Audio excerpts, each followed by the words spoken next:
Hi everyone and welcome back to my channel. My name is Erica. Today I'm going to be sharing some of my favorite quilting tips for both beginners and experienced quilters alike.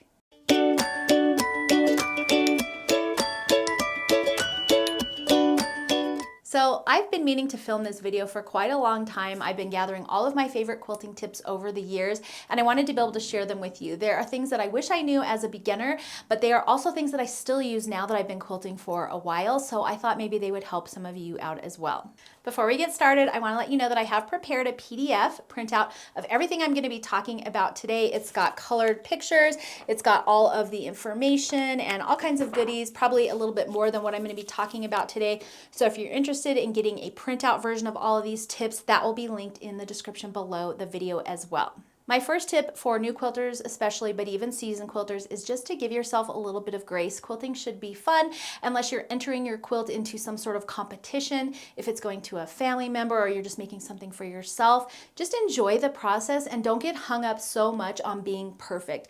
I always say that done is better than perfect, and as a matter of fact, the Amish leave mistakes in their quilts just as a way to keep them humble. So if even their quilts have mistakes in them, surely it's fine for my quilts to have mistakes in them. And I'm here to tell you that probably every quilt I've ever done has at least one, if not more, errors in it or cutoff points or something not perfect. And never once have I had one of you guys comment and say that, wow, that quilt looks really terrible, you should stop quilting. So have fun with it, enjoy it.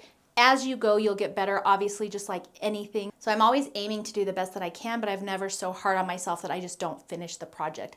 Because after all, this is supposed to be for fun and something that we can enjoy doing. So tip number one, take it easy on yourself and just enjoy the process. Tip number two is just slow down. There's no prize for winning the race when you're making a quilt. So slow down and take your time. I notice the slower I am, the more consistent I am. Now, not like too slow that my machine is just like one stitch at a time, but just like a nice even pace. I do find that if I'm on a deadline and I'm hurrying and I'm just pedal to the metal, my accuracy does suffer just slightly for that. So just go at a pace that's comfortable for you, where you feel like you have control of your fabric and your machine, and I think you'll find your accuracy improves that way as well. With all that said, the first thing I want to talk about is that 1/4 inch seam, because I know it's important to get that being pretty accurate as possible. And so I have a few tips and tricks that I've used over the years to help keep my blocks a little bit more accurate. So the first thing we're going to talk about is getting that 1/4 inch seam.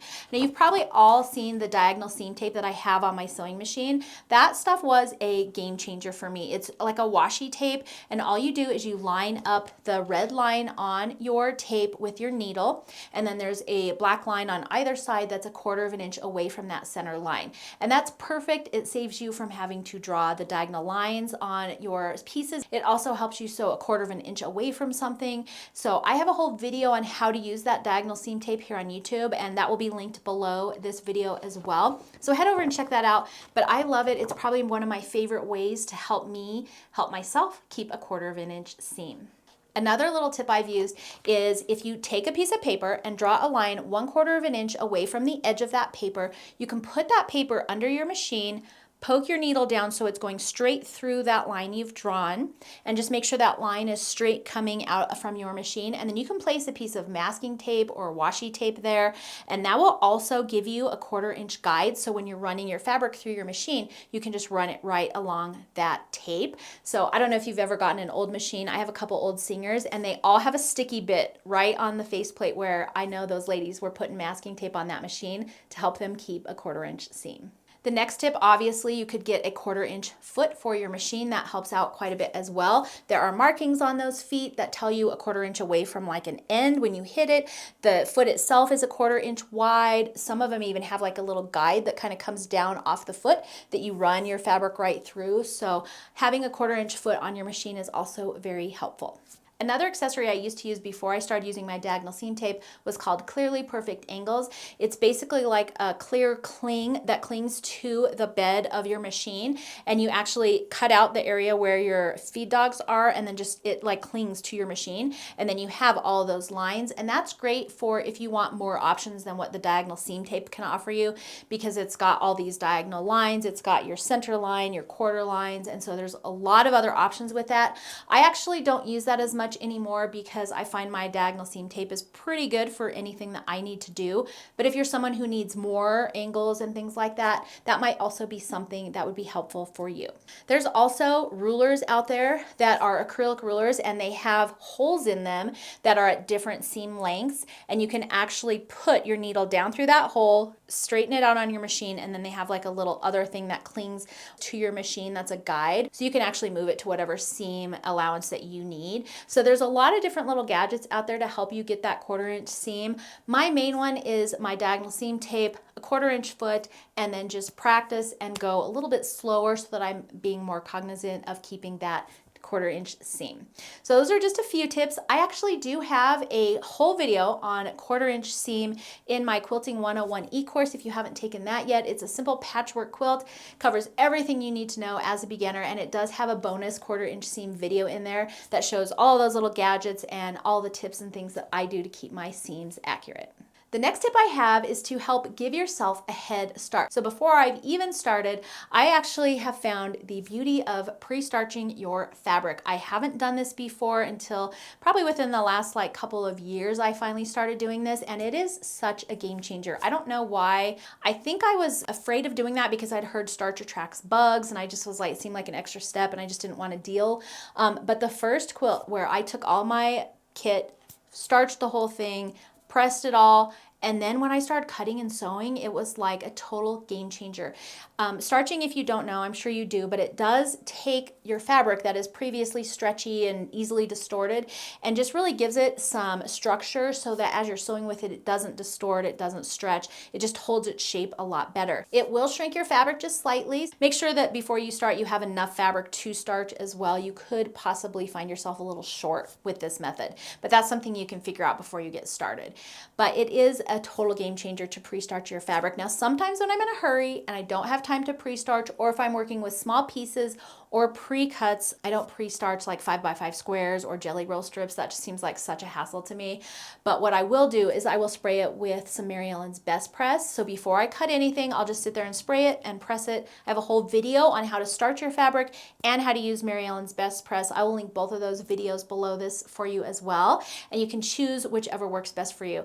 The other thing I want to say, and this is simply for my fabric only, is my fabric actually comes with a little bit of sizing on it already. I think most fabric does, but mine seems to come with enough that I have actually stopped starching my fabric. I just go ahead and press it, cut it, sew it, and it has just enough structure that I don't find it distorting a whole lot. So that's kind of been a step that I've been able to skip lately now that I've been sewing with my own fabric, but that is not for all the other fabric probably that you've been sewing with, and it doesn't feel much different. It feels pretty much the same. It feels smoother in my opinion, but then when you go to sew with it, you're like, wow, this isn't distorting at all. I can totally sew with this without starching. So just a little tip on if you're getting one of my kits, you don't really need to starch it, but there should be enough fabric in there if you would like to.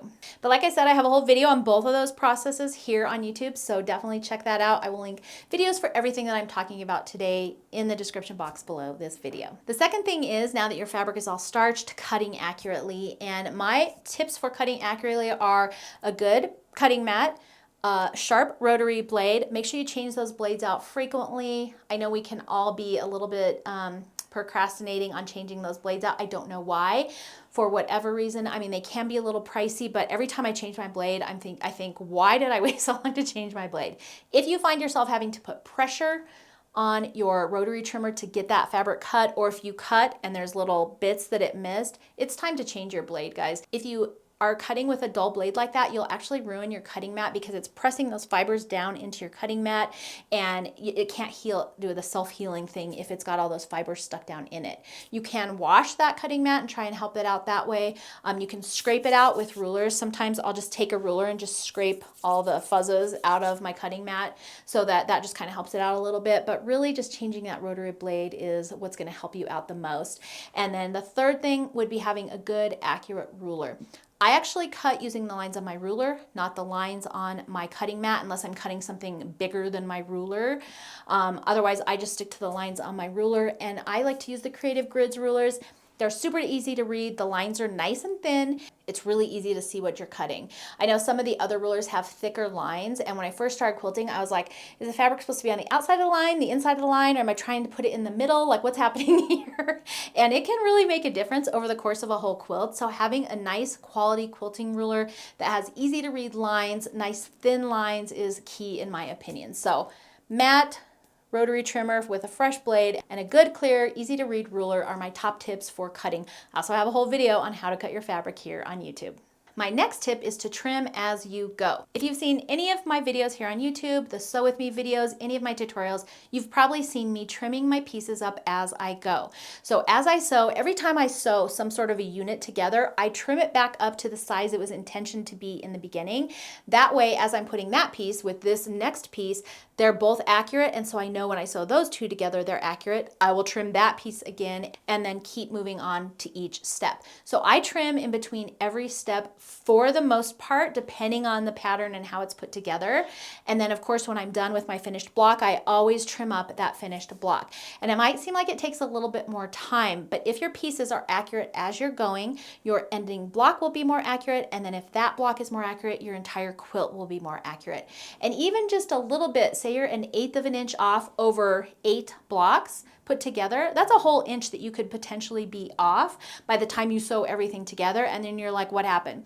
And it's just because each block is just that little fraction off. But if you trim everything up as you go, as you're putting your blocks together, trim your blocks up before you put them together, trim your center of your quilt on before you add your borders, all of those things as you go are going to help your quilt be more accurate in your final product. Another little hack that I will often use is I will actually cut my pieces larger than what the pattern calls for so that I can then trim them down to size to make sure they're perfect before I go on to that next step in my pattern. I will often use this for things like half square triangles, flying geese. I will do strip piecing or my outer borders.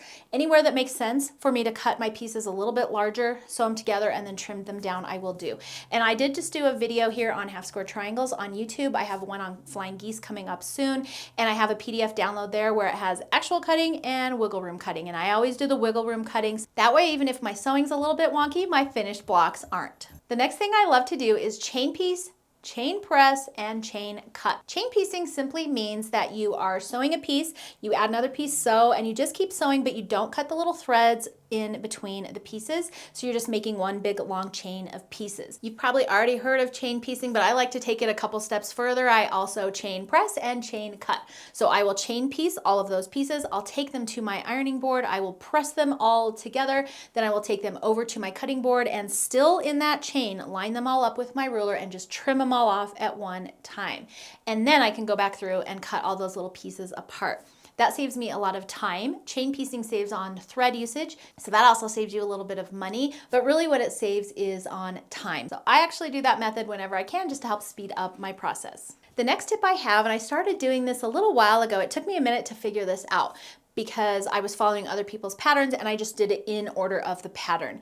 And I do recommend that you read through your patterns before you start, but what I started doing was cutting all of my larger pieces first.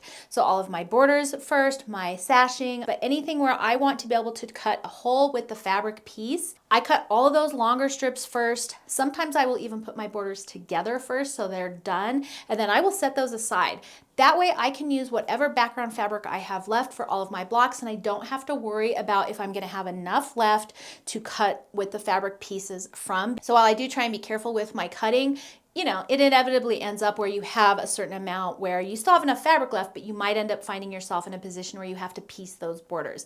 I don't like having to do that, so I always cut those longer strips of fabric first, and then I'll go back and start the pattern. And as a matter of fact, if you've done any of my more recent patterns, you'll see that I've started putting the borders and sashing instructions at the very front of the quilt, so that hopefully you'll follow that instruction and cut all that stuff out first, get your borders done, maybe even get your sashing done. That way when you start all of the blocks and you get to the point where you're assembling your quilt, all your sashing and borders are already done, and it's really nice to be able to just put that quilt together and you don't have to do all of that kind of last minute work. My next tip, and I've recently started doing this as well, is to piece your backings. Now, if you're new, doing a whole cloth backing is probably the easiest thing you can do, or piecing together yardage is also very easy. But recently I've started making one extra block from the front pattern of the quilt. Usually most quilt kits or fabric requirements will have enough left over that you can make a whole nother block out of them. It might be scrappy, but who cares? It's still a whole nother block. I will frame that block with some background fabric and then usually cut 2 big chunks to go on the side and then a big chunk for the top and a big chunk for the bottom and piece that backing together. That extra block is a perfect place to put your quilt label on because it's kind of like gives it a little home for your quilt label. Plus, I found that whenever I do that and I'm showing my quilts to groups, they love the pieced backings more. It's like the back of your quilt is just as pretty as the front and it just gives it so much extra fun. If you don't want to make an extra block or if you don't have enough fabric, you can dive in your stash and piece together random size blocks for the backs of your quilt. You can do, like stripes of fabric. There's so many options for pieced backings. It's a great way to use up your stash. Can definitely save on money. Buying 5 or 6 or 7 yards of a specific print can be pretty expensive. So you're saving money, you're using up your stash, and it also makes the backs of your quilts really pretty as well. And like I said, it gives you a great place to label your quilts. My next tip is to make sure that you're servicing your machine and all of your tools that you're using frequently. So I have a couple little tips to help me remember when to do that. So my first tip is I have a little bobbin boat. I have about 7 to 8 bobbins in there. I fill them all at one time and put all those little bobbins in my bobbin boat.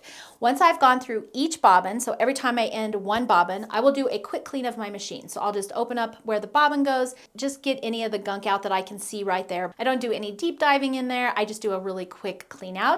Once I empty my entire bobbin boat, so 7 to 8 bobbins, 5 to 8 bobbins, somewhere in there, I will do a full clean of my machine. So I'll take the bottom off. I'll just make sure everything looks good. I have a whole video on how to do that here on YouTube, by the way, if you have my same machine, but I'll just clean it out really, really good. The other thing that I do is I oil my machine regularly. I have a Juki. It tells you in your instruction manual how much to oil it. The other thing I do is I try to change out my sewing machine needle pretty much after every big project. The needles are fairly inexpensive, and that's another thing like rotary blades that I procrastinate on, but I always am thankful that I changed my needle when I do. So I recommend changing your needle after every large project, or if you notice that it's clanking or skipping stitches, it's time to change your needle. And then after I do the deep clean on my machine, I will usually wipe down my cutting mat at that same time.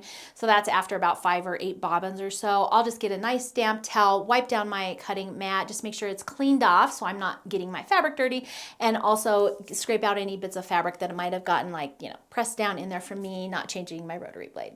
So if you just keep your machine serviced, change out your needles, keep your tools clean, I think you'll find that your sewing experience will be a lot more pleasant. At that same time, I will also clean my iron. I think you'll find that if you're using your irons quite frequently, you'll find that the faceplate of those irons can get kind of dirty, or especially if you're using something like fusibles and you accidentally get a little bit of on there or anything like that. I just like to keep that faceplate clean. It helps my iron function better. It also reduces the risk of me getting any kind of icky stuff on my fabric itself. I do have a whole video here on YouTube on how to keep your iron clean. And the other tip with iron that I don't have to do this now because I have changed over to a Laura Star iron. I love it so much. I have a whole video on that, so go check it out. But before, when I was using other irons where you're putting water directly into the iron, if you still have an iron like that, my main tip for that is to make sure that at the end of your sewing day, you turn that steam off on the iron and then empty the water out of your iron. Do not let that water sit in your iron. Leaving water sitting in your iron overnight is what can cause it to spew out brown gunk the next time you go to sew, because it all just sits in there and sludges, and then it heats up, and then you spray it and it just all over your fabric. So we have all probably had that happen to us. Nobody likes it. But my best tip for that, if you have a steam iron, is to make sure that you turn off your steam and empty that water out after every night that you are sewing. Don't let it sit in there overnight. Like I said, I actually don't have to worry about that anymore because I've swapped over to the Laura Star. I love it so much. It's a dry steam. I have never had any brown gunk come out of it. You do leave the water in the tank or reservoir overnight or till you run out of water and you have to refill it. So it's really easy to use and I love it so much, and I've had zero problems with that iron. Now, one of the next questions I get is how I get so much stuff done. And while I mentioned before that this isn't a race and you should enjoy it and have fun, I still wanted to share one of the ways that I get a lot of sewing done. So my main method is to pre-cut almost an entire quilt out first. I will put all those pre-cut pieces on design boards or on my table or however I'm sorting things out, and I will pre-label all those pieces. So I like to use Alpha Biddies. They come from Fat Quarter Shop. I have them in a variety of different colors, and I will label all my pieces so I know what they are. Like I said, I will put specific blocks on design boards and just stack those design boards up, and that way all of my stuff is pre-starched, pre-cut, pre-labeled, and ready to go. So if I have just 10 minutes in between running kids somewhere or doing something else with the family, I can run into my sewing room and I can just sit down and sew a few pieces at a time. And you'd be surprised at how much you can get done in short little sewing sessions. And if you have all your pieces organized like that and ready to go, it's really easy to just run in, grab a board, and start sewing. And then if you have to stand up and walk away and go do something else, all your pieces are still nice and organized and labeled, and it's really easy to come back in and finish what you've started a little bit later. The other thing I've done to try and keep things in order, especially if I'm doing a quilt that has all of the same block and I want to distribute the colors evenly, is I will lay them all out on the floor and then I will take a picture with my camera. You can use that picture to tell if you have denser, darker areas or if it's all nice and spread out evenly. You can also take that picture in black and white, and that will really help you spread out those darker colors so it's not super heavily concentrated in one area. Also, by taking that picture, when you start sewing your rows together, you can make sure, refer back to your picture, that you've got everything in order. But one thing I like to do is I will lay out my rows on my table here, and I will sew one row at a time. And then when I'm done with that row, I will label the top left corner with either an Alpha Biddy or I'll stick one pin in it for row number 1. And then when I sew row number 2, I'll stick 2 pins in it or a little 2 on my Alpha Biddies. And I label my rows that way in the top left corner so I know which one is up and left, and also which row it is, because by the time you've sewn 5 rows and they've maybe twisted back and forth and who knows, right? Your quilt can be all out of sorts by the time you do that. So that's how I keep everything organized and in order when I'm sewing lots of rows at one time. And then my last tip for you is my binding hack. Now I always make my own binding, and I always used to roll it up into like a little cinnamon roll shape so I could take pictures of it for Instagram and my blog. And it just always looked really cute that way. Well, what I figured out after doing that for a little while was that I have 2 pegs on my sewing machine for thread. So I'll have my thread on one peg, but I will put my little cinnamon roll of binding on the second peg, and then I can pull that off and down onto my binding so that it almost unrolls just like my thread does. That helps keep it from twisting and turning. It also helps keep it off your floor if you've got pets or hair or dirt or anything like that on your floor. It won't get all over your binding as you're dragging it onto your quilt. It also keeps the tension and pressure off it as well. So as you're adding that onto your quilt, there's not any tension on it. You're not pulling it, like I said, from the floor or over your shoulder or whatever you do. So it keeps it nice and even as you're adding it to your quilt. So that is probably one of my top things that I have been doing for a long time now. It makes binding really easy. It makes it less stressful, and it's just like you can just pull it off and it just comes right off that roll like butter. So Erica's binding hack, try it. I think you'll really enjoy it. So that's it for my favorite quilt tips. Like I said, don't forget to get the PDF. It'll be linked below this video. Any videos that I've mentioned or quick tips, I pretty much have videos for everything, so that will all be linked below this video as well. You can also find these tips on my Instagram. Under my banner, I have the little highlights, and there's one called Quilt Tips, and if you click that, all these little tips will be in there as well. I would love to hear what your favorite quilting tip is, whether it's one of the ones I mentioned today or if you have something different you'd like to share. I think we'd all love to see that in the comments below, so make sure to leave a comment below letting me know what your favorite quilt tip is.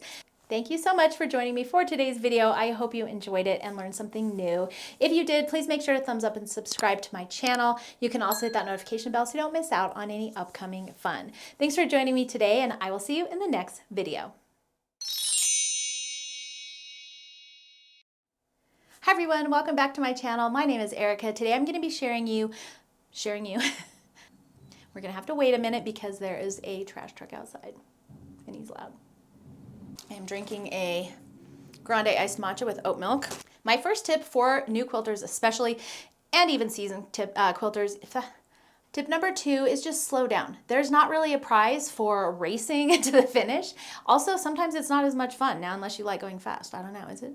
And then one other thing that I used to use, and I don't use it anymore because I do use the diagonal seam tape, is called Clearly Seam Angle, Clearly Perfect Angle.